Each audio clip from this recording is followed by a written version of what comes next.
Hello, guys, and welcome to another episode of What If Civilization Started Over.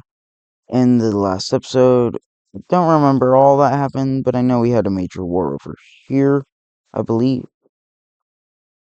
Um, and I know there was also a major war down here, but I kind of forgot what else happened.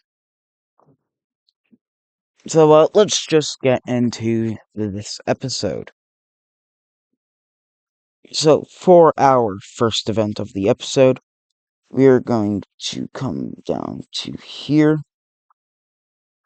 I forgot to change the color of that.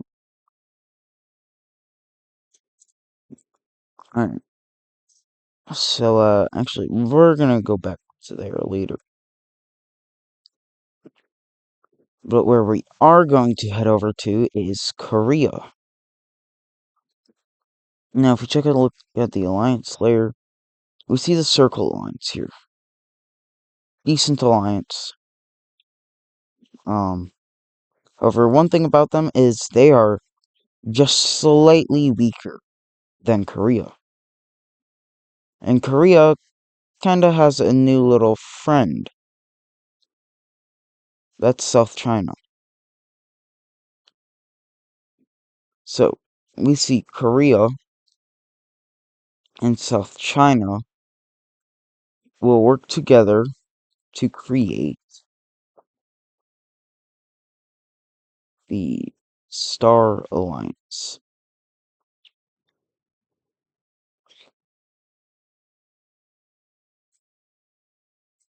Uh, but they aren't going to stay just them two, because why would they? We also see Indonesia joining this Star Alliance. A small, yet extremely powerful alliance here. All of these countries are, I believe, even top 10 powers. First 6 and 8. So they're going to be able to do some serious damage. Except I am dumb.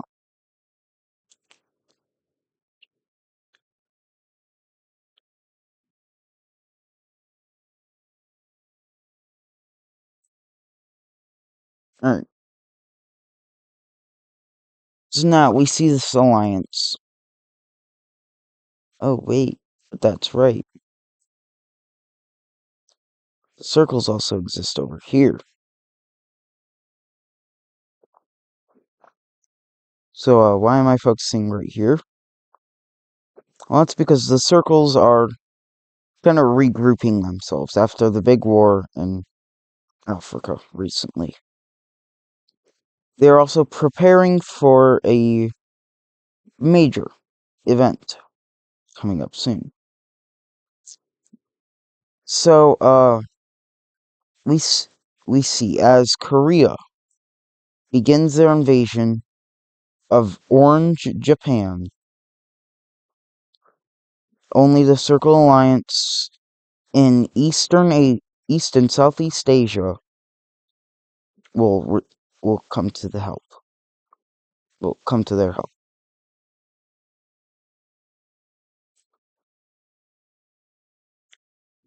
But that is not going to be anywhere close to enough.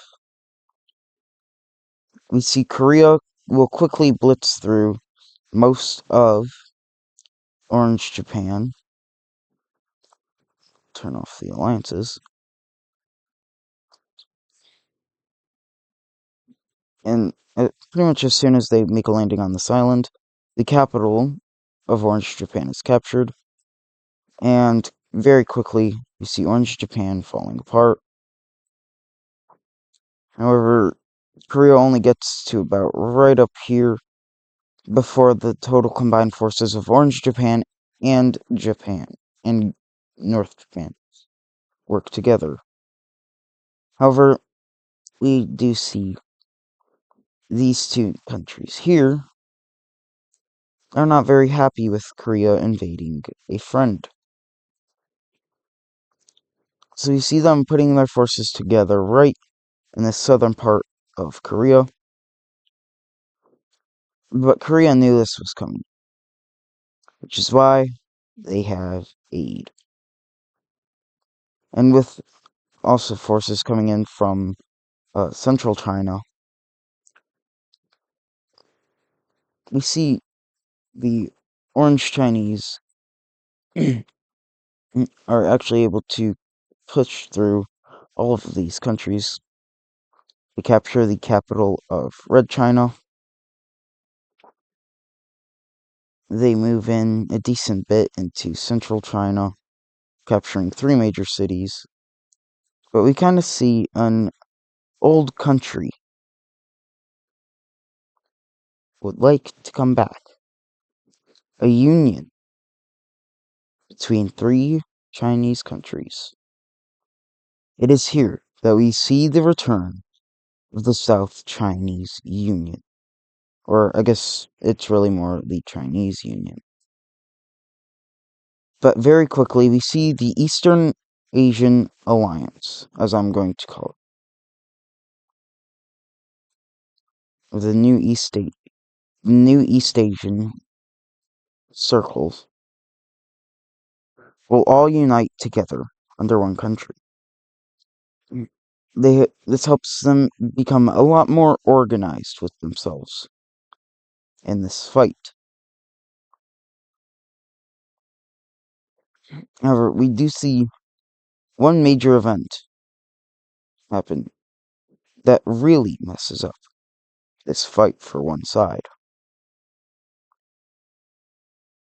A assassin with supposed Indian origins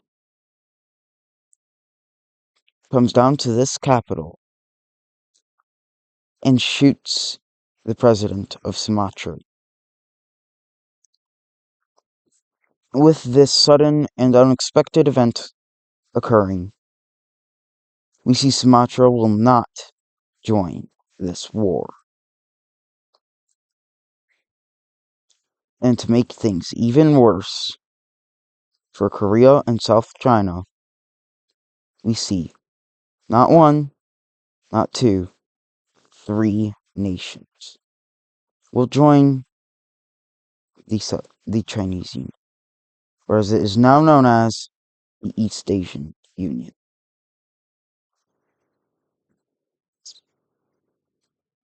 We see very quickly that South China is pushed back, and South China is pushed back completely out of the new East Asian Union,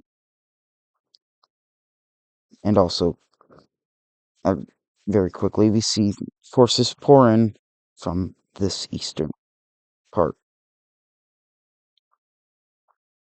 However, we also see some people that are not people, but we see supplies coming in from other areas. The Circle Alliance. They didn't join this war originally, but they were still always sending supplies in.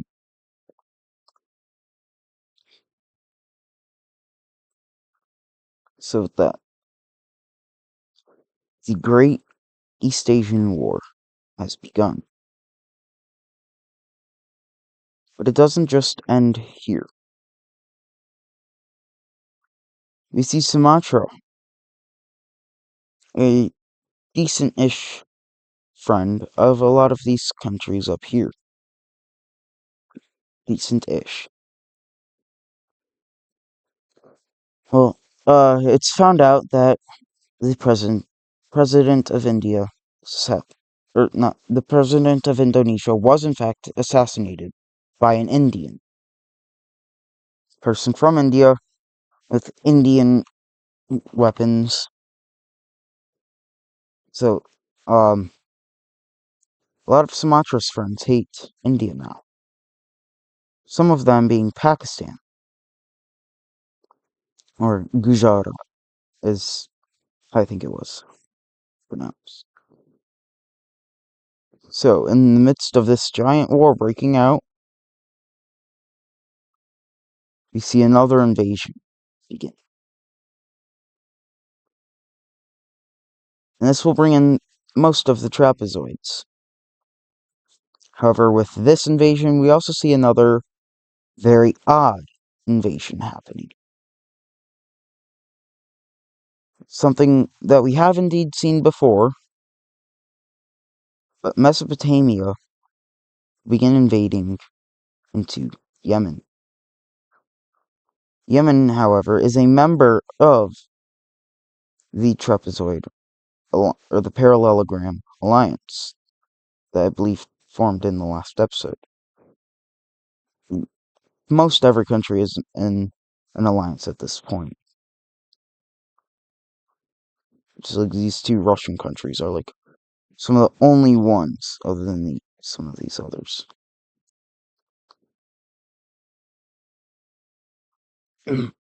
So, it's a very somewhat united world under just a ton of different unions. But another big thing to note is Yemen here is also in the Circle Alliance. But what does the Circle Alliance do? Nothing. They will not help out Yemen. Because if they do help out Yemen, Mesopotamia might go to war with them. And even with every Circle Alliance country combined, they would not be able to beat Yemen, Mesopotamia, Persia, Ethiopia, Gujarat, and Tibet, who would also probably have some help from Korea and South China. So we see this war does not go much anywhere in favor for the circles over here.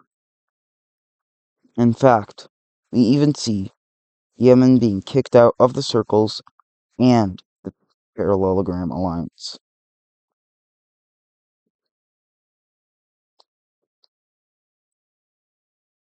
And seeing as that has just happened, one country will want revenge. And we see Eritrea will begin marching back into Yemen once again. They, they were once a pretty decent power who fell in the last episode,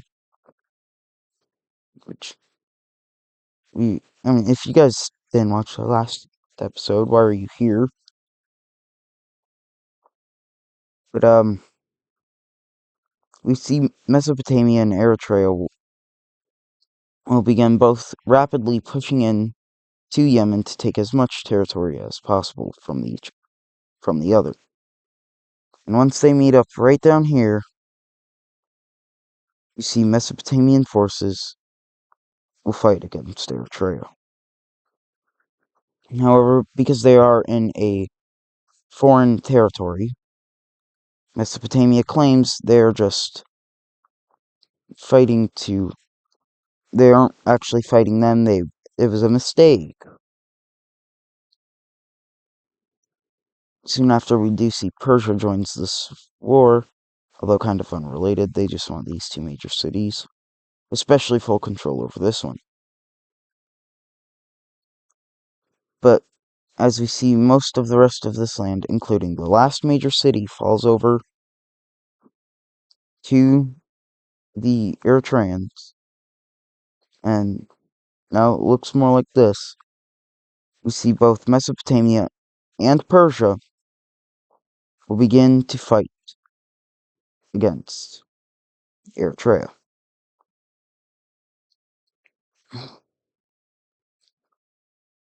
So we just had 3 major wars break out right here.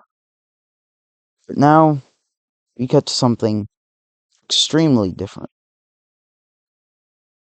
Caribbean. Not just Caribbean though. Switzerland. Up here. 2 kind of close nations that have been recently falling apart a lot. they've just worked together on something that has never been done before. In the midst of multiple giant wars breaking out, or multiple major wars breaking out across Asia, they are trying to reunite the world. How do they do that? Well, they don't stay on this world. They know a major war is going to be imminent. So before it's too late, we see the first ever spacecraft is launched. Not from one of those two, but it is launched out of Catalonia. Specifically, right here, where for the first time in years, we see a new major city being founded.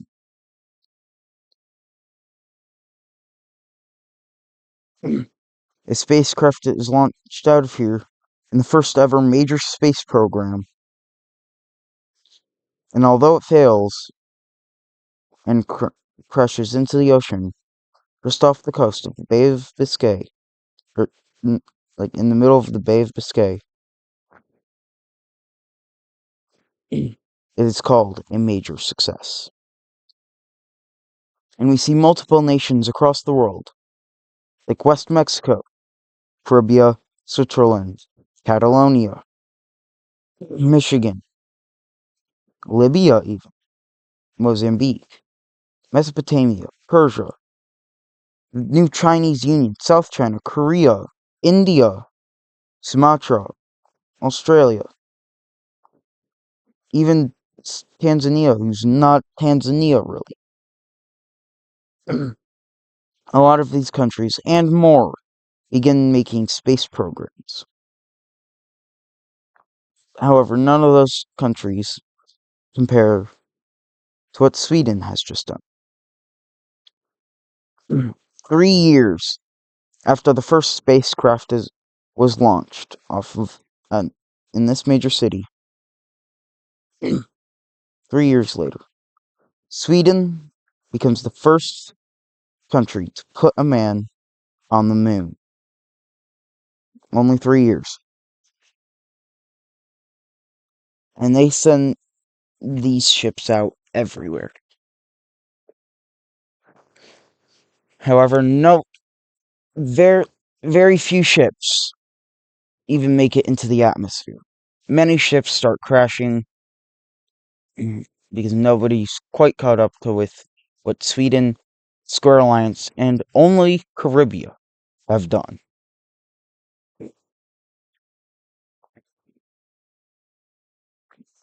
But with that, hope across the world, it starts dying off fairly quickly, as none of the Square Alliance countries or Caribbean will share any secrets. It is completely unknown other than this one space base right here, where space bases are.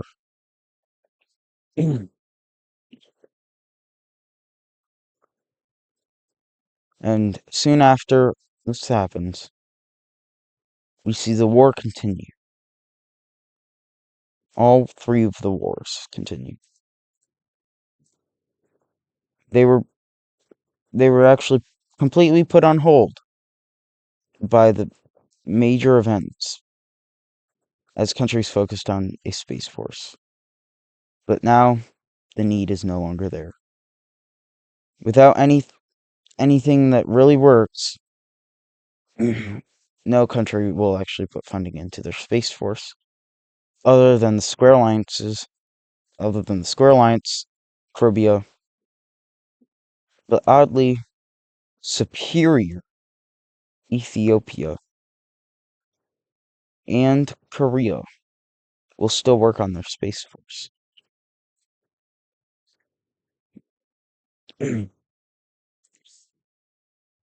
But unfortunately for Korea, it does not last long, as their space base has been found and eventually captured.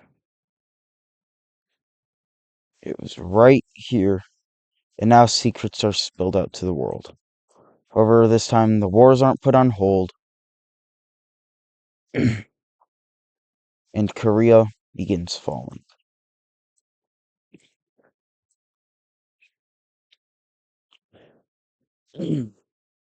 Eventually, we see more pushes into Korea from the north, and a naval landing is made just down here. And very quickly, the capital and the three most populated major cities outside of the capital are captured, being this one right up here and these two.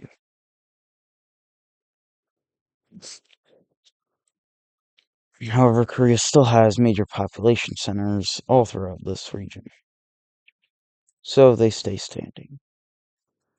However, South China, after losing their capital, does not say the same. Once this island is captured, and pushes are made all throughout their border, you see South China starts coming to an end. However, one big flaw in this union is kind of starting to show. Despite being this one big union, none of the countries are actually agreeing with each other inside of the union as to what to do. Eventually, a system is set up, once again similar to the system over here, and we see a president is finally elected for the union. The president comes from this city right here in this northern Yellow Sea country. Eventually, as South China is split into two, and right as they surrender, a decision is finally made of what to do with both countries.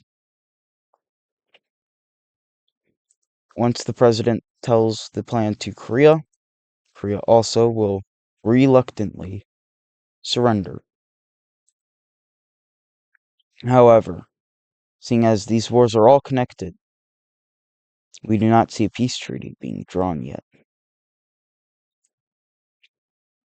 We see Gujarat with some aid from Persia, mostly coming from Tibet and Ethiopia as well. We do see them being able to slightly overpower the Indians, mainly just with technology, though. But we see them head over to this second capital here, and Sumatra will involve themselves in this war. They become the ones to capture the Indian capital, mainly taking over these islands here.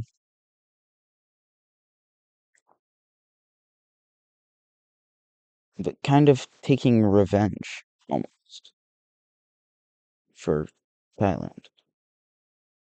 That doesn't make sense at all. I know. Only time will tell.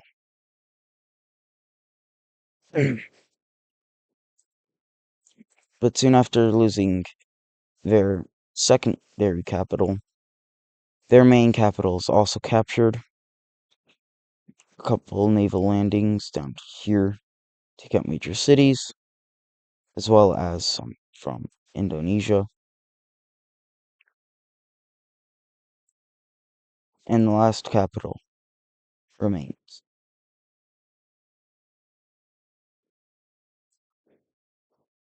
And unfortunately for any Indian supporters, is captured by Gujarat.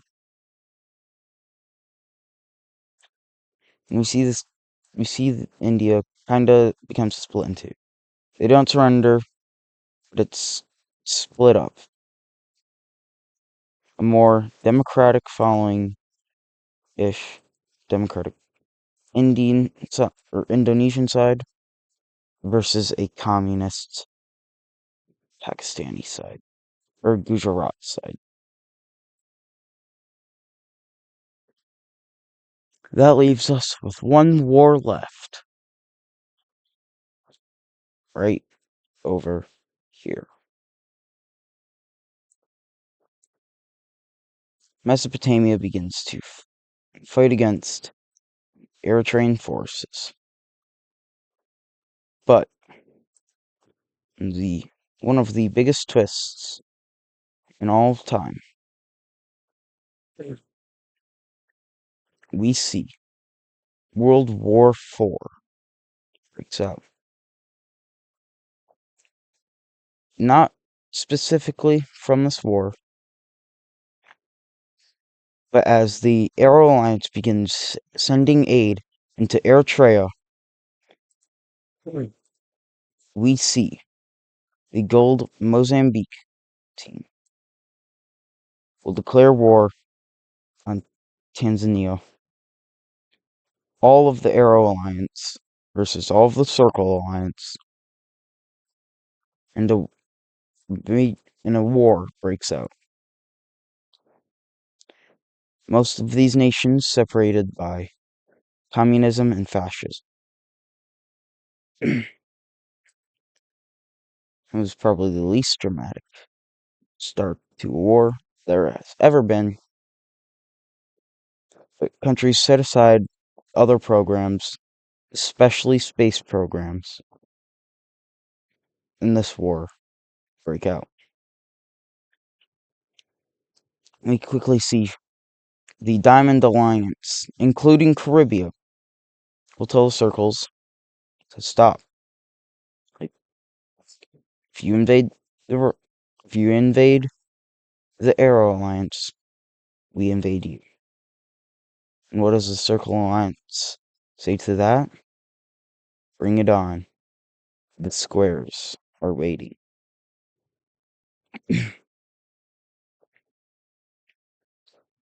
So with that, World War IV officially will begin, and I will see you in the next episode.